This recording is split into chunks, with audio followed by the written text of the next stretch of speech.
Vamos a comenzar a dar los primeros pasos en la nomenclatura química y en la formulación de sustancias químicas. Aquí te muestro el grupo de sustancias químicas que vamos a trabajar, los que son los elementos, los iones, que están formados exclusivamente por un átomo, tanto los positivos, los cationes, como los negativos, los aniones. Y luego entraremos en los compuestos binarios, sustancias químicas formados exclusivamente por dos elementos químicos, son los que se trabajan en este curso.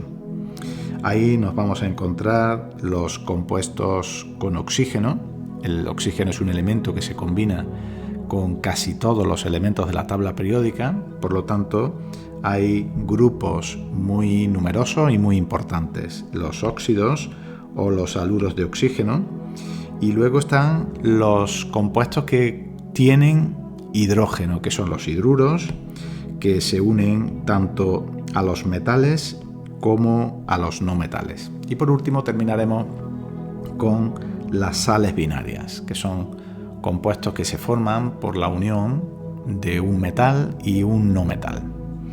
Nuestro objetivo es claro. Vamos a tratar de obtener la fórmula química a partir de un nombre o lo contrario, es decir, a partir de una fórmula química, escribir el nombre de la sustancia.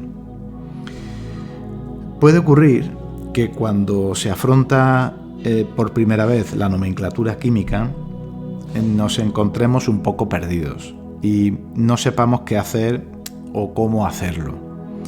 Lo cierto es que no es nada complejo. El procedimiento que hay que seguir está seguro a tu alcance. Voy a tratar de explicarte con muchos ejemplos lo estrictamente necesario para escribir el nombre de esa sustancia química a partir de la fórmula, como te decía, o el proceso contrario, el proceso inverso, es decir, a partir de la fórmula obtener el nombre aceptado.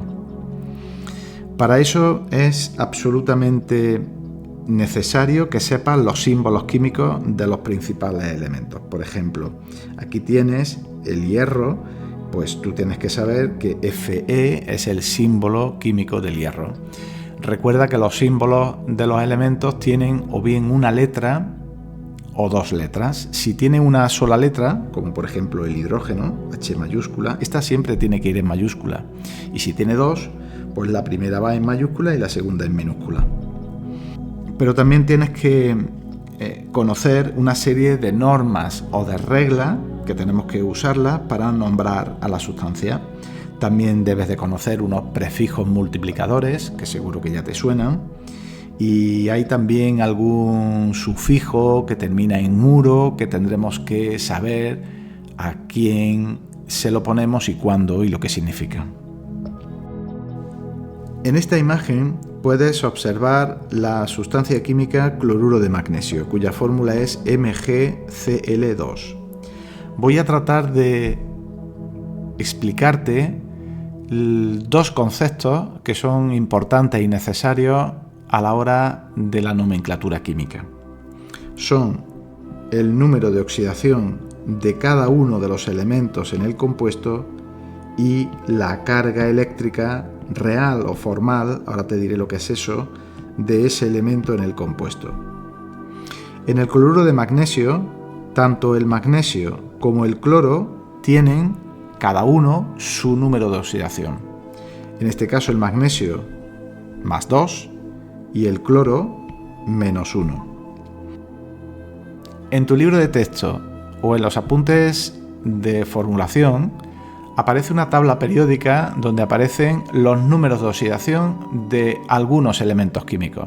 Por ejemplo, el hierro tiene número de oxidación más 2 y más 3. Observa que te estoy indicando el signo delante del número. El cobalto también más 2 más 3. Hay elementos que solamente tienen un número de oxidación, como por ejemplo la plata más 1, o el zinc más 2, el cadmio más 2. Hay elementos que solamente tienen un número de oxidación, como el flúor, menos 1. Pero hay elementos que tienen varios números de oxidación. Por ejemplo, fíjate el nitrógeno, tiene muchísimos números de oxidación. O el azufre, o algunos elementos halógenos, como por ejemplo el cloro bromo yodo, que también tiene tantos números de oxidación positivos o negativos. Muy bien, pues el magnesio tiene de número de oxidación más 2 y el cloro menos 1. Pero ¿eso qué me aporta a mí? ¿Qué significan esos números de oxidación? Pues nosotros lo vamos a interpretar como la carga eléctrica que poseen esos elementos en el compuesto. Sin entrar en mucho detalle, nosotros vamos a transformar el número de oxidación del magnesio en la carga eléctrica 2 más que posee ese elemento en el compuesto. Y de la misma manera transformaré el número menos 1, el número de oxidación negativo del cloro, en la carga eléctrica que tiene el cloro en el compuesto. Observa que los números de oxidación, el signo está delante del número, mientras que en el número de carga, el número está delante del signo. Por lo tanto, para nosotros, el número de oxidación de un elemento en un compuesto va a ser un número teórico que representa la carga de ese elemento en el compuesto. Hay veces, en algunos compuestos, esa carga será real, es decir, en ese compuesto tendremos realmente iones, y en otros, pues no, pero supondremos que tiene una carga eléctrica. Es decir, hay compuestos en los que sus componentes no son iones, pero a efectos de formulación nos interesa asignarle una carga eléctrica a esos elementos y supondremos que en ese compuesto tienen carga eléctrica. Por eso he indicado aquí carga eléctrica real para aquellos que realmente ese compuesto tiene iones, y en otros carga eléctrica formal, pues digamos que es teóricamente el valor de la carga eléctrica que tendría si el compuesto fuera de tipo iónico. El paso siguiente tiene que ser tratar de comprender qué es un ión. Hay dos tipos de iones, los positivos y los negativos. Con esta imagen te voy a mostrar cómo se forma un ión positivo, un catión. Para el ejemplo he cogido el litio. El litio 7. El símbolo químico del litio, Li. El 3 representa que el átomo de litio tiene 3 cargas positivas en el núcleo, 3 protones, y en el núcleo hay 4 neutrones, de ahí que 4 más 3 suman 7, por lo tanto 7 partículas en el núcleo. A nosotros nos da igual cuántas partículas haya en el núcleo, porque lo que nos interesa es exclusivamente el número de protones en el núcleo y el número de electrones en la corteza. El átomo neutro de litio tiene 3 cargas positivas en el núcleo y en la corteza tiene 3 electrones. Puesto que el electrón y el protón tienen la misma carga eléctrica, la misma magnitud de carga eléctrica, una carga positiva se compensa con una carga negativa. Por lo tanto, si tienes el mismo número de cargas positivas que negativas, tienes un átomo neutro, en este caso de litio. Si el litio perdiera uno de esos 3 electrones, se quedaría cargado positivamente, porque ahora tiene esta carga positiva que no es neutralizada. Ese es el catión. Eso es un catión, en este caso catión litio, y se indica con un subíndice a la derecha indicando que ha perdido un electrón. Ha perdido carga negativa, por eso se queda cargado positivamente. Por lo tanto, los cationes se forman cuando un átomo neutro pierde uno o más de un electrón. Para entender cómo se forman los aniones, lo analizamos con el átomo de flúor. El flúor tiene 9 protones en el núcleo, que serían todos estos, ¿de acuerdo? Estos serían las cargas positivas que hay en el núcleo del átomo de flúor. Y en la corteza hay 9 electrones. El comportamiento del flúor es completamente diferente al del litio que hemos visto anteriormente.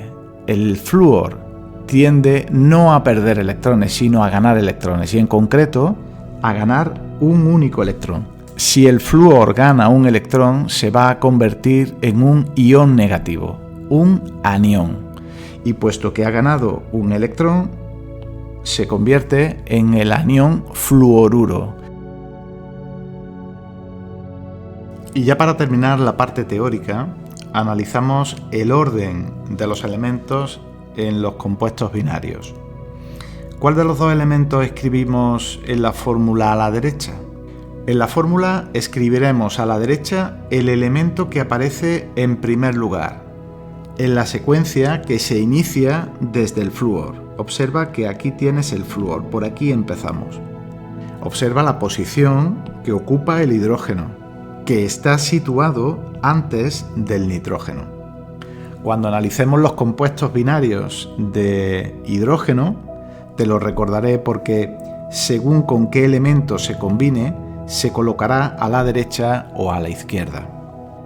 El elemento que se sitúe a la derecha será más electronegativo y el que se sitúe a la izquierda será más electropositivo. Observa la fórmula del fluoruro de litio que veíamos anteriormente. Entonces, ¿por qué situamos al flúor a la derecha? Porque es el primer elemento que nos encontramos en esa secuencia de elementos. El litio, observa que se encuentra muy a la izquierda, ocupará en la fórmula la posición de la izquierda. Ese es el elemento más electropositivo. Para practicar la formación de compuestos binarios, vamos a plantear la combinación entre diferentes cationes y diferentes aniones. En estos 4 ejemplos puedes observar a la izquierda los cationes y a la derecha los aniones, que en este caso, en los 4 casos, tenemos el mismo anión, el anión óxido. La idea sería buscar cuántos necesitamos de cada uno, en este caso cuántos cationes sodio necesito para compensar la carga negativa del anión, que en este caso, como ves, es -2. Pues con 2 cationes tendré 2 cargas positivas y compenso la carga de un solo anión, que es -2. Por lo tanto, la composición del compuesto es 2 cationes sodio por cada anión óxido. El nombre del compuesto es óxido de disodio.